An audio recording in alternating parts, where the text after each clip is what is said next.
su primer día en el cargo, el presidente Joe Biden hizo oficial lo que debería haber sido obvio. No hay ninguna emergencia en la frontera sur, aparte de quizás la crisis humanitaria provocada por las propias políticas de migración de la administración Trump. La orden ejecutiva de Biden que anula la declaración de emergencia nacional de Donald Trump en 2019 detendrá la construcción de un muro que ha estigmatizado a los inmigrantes, dañado el medio ambiente y ha servido como un feo símbolo de xenofobia. Pero aunque la orden de Joe Biden pondrá fin a ese abuso particular de los poderes de emergencia presidenciales, no protegerá a nuestra democracia de futuros abusos. La presidencia de Trump reveló una debilidad fatal en la ley que rige las emergencias nacionales. Y el momento de arreglar esa ley es precisamente cuando la Casa Blanca está ocupada por alguien que probablemente no abusará de ella, o al menos eso se espera. Según la ley de emergencias nacionales, el presidente tiene la discreción casi total de declarar una emergencia nacional. A su vez, tal declaración desbloquea poderes contenidos en más de 100 disposiciones legales diferentes. Estos incluyen a las autoridades no solo para reasignar fondos de construcción militar, como hizo Trump con su muro fronterizo, sino también para apoderarse de estaciones de radio, controlar el transporte nacional y suspender la prohibición contra las pruebas gubernamentales de agentes químicos en sujetos humanos involuntarios. También hay poderes que le permiten al presidente detallar miembros de las Fuerzas Armadas de los Estados Unidos a otras naciones y prohibir o limitar la exportación de cualquier producto agrícola. La mayoría de los estadounidenses se sorprendería al descubrir cuántas emergencias nacionales están actualmente en vigor y qué poderes le otorgan al presidente. Desde la promulgación de la ley en 1976, los presidentes han declarado 69 emergencias nacionales, 39 siguen vigentes en la actualidad. La mayoría tienen el propósito de imponer sanciones económicas a actores extranjeros hostiles. El poder de emergencia que autoriza esas sanciones, sin embargo, es lo suficientemente amplio para permitir que los estadounidenses se dirijan a ellos, permitiendo que el presidente congele sus cuentas bancarias y declare ilegal darles un trabajo, alquilarles un departamento o incluso venderles comestibles.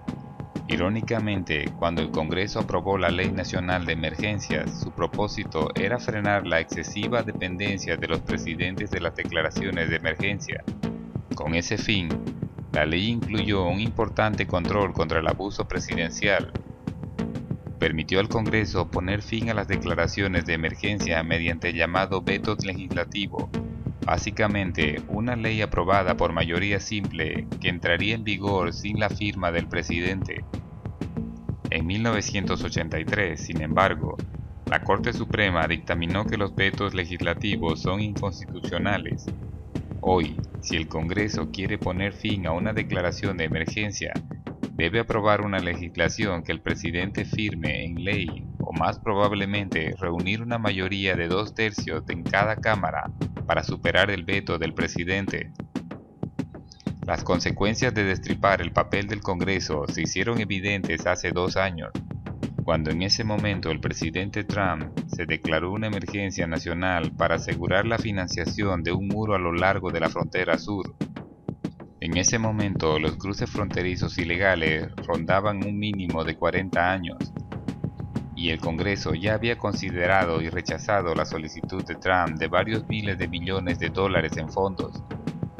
En una rara reprimenda bipartidista, el Congreso votó 2 veces para poner fin a la emergencia del muro fronterizo, pero no pudo anular los vetos de Trump y la declaración se mantuvo en su lugar. El litigio ha demostrado ser un sustituto inadecuado de la intervención del Congreso. Por un lado, en ausencia de una definición legal de emergencia nacional, los tribunales han evitado la cuestión de si realmente existió una emergencia. En cambio, se han centrado en los problemas legales con las acciones de Donald Trump. Y a pesar de que algunos jueces han encontrado que esas acciones son ilegales, al gobierno en general se le ha permitido continuar la construcción en espera del largo proceso de apelaciones. Con todo, la administración Trump no pudo completar el trabajo en más de 450 millas de vallas de barrera. El abuso de poderes de emergencia por parte de Trump provocó múltiples esfuerzos de reforma en el Congreso, con varios proyectos de ley presentados en ambas cámaras. La propuesta principal requeriría que las declaraciones de emergencia nacional terminen después de 30 días a menos que el Congreso vote para aprobarlas. Esto le daría al presidente flexibilidad cuando más se necesita, inmediatamente después de una emergencia, al tiempo que asegura que el Congreso pueda proporcionar su respaldo si el presidente se extralimita. El enfoque cuenta con un amplio apoyo bipartidista. El Comité de Seguridad Nacional del Senado aprobó un proyecto de ley republicano con el mayor de todos los demócratas del comité, y se incorporó una versión de dos importantes paquetes de reformas demócratas. El proyecto de ley excluye las declaraciones de emergencia que dependen únicamente de la autoridad de sanciones, ya que esa autoridad se utiliza habitualmente para los fines de respaldo del Congreso. No obstante, los legisladores están considerando formas alternativas de enmendar ese poder para proporcionar controles contra el uso indebido. Sin embargo, existe el peligro de que el impulso de la reforma disminuya, especialmente entre los demócratas. Ahora que Joe Biden ha asumido el cargo, no ha expresado su posición sobre la reforma de poderes de emergencia, y los legisladores generalmente son reacios a las medidas que restringirán a los presidentes de su propio partido. Además, algunos miembros del Congreso podrían ver a Trump como una aberración, confiando en que Biden y los futuros presidentes se adherirán a las normas de autocontrol que en general guiaron el uso de declaraciones de emergencia nacional por parte de los presidentes anteriores. Sería un error, una vez que se rompen, las normas no se vuelven a unir fácilmente. Donald Trump nos demostró que los poderes de emergencia pueden ser una herramienta conveniente para evadir la voluntad del Congreso en cuestiones de política. La tentación de implementar esa herramienta resultará irresistible tarde o temprano. De hecho, el próximo abuso podría ser mucho peor. Aunque Trump hizo un mal uso de los poderes de emergencia en varias ocasiones, no llegó a desplegar alguna de las autoridades más poderosas, como una disposición que podría permitirle al presidente controlar el tráfico de Internet con sede en Estados Unidos, para intentar influir en las elecciones o aguantar a la Casa Blanca a pesar de la derrota electoral. Si Estados Unidos vuelve a tener un presidente comprometido con socavar la democracia, los poderes de emergencia podrían ser una parte clave de la estrategia. Cualquiera que sea el próximo abuso, si esperamos hasta que ocurra, será demasiado tarde. Reformar los poderes de emergencia en ese momento requeriría la firma del mismo presidente que quiere explotarlos, o la más rara de las acciones del Congreso, una anulación de veto. Solo el presidente, que no tenga la intención de abusar de los poderes de emergencia, estaría realmente dispuesto a convertir esas reformas en ley.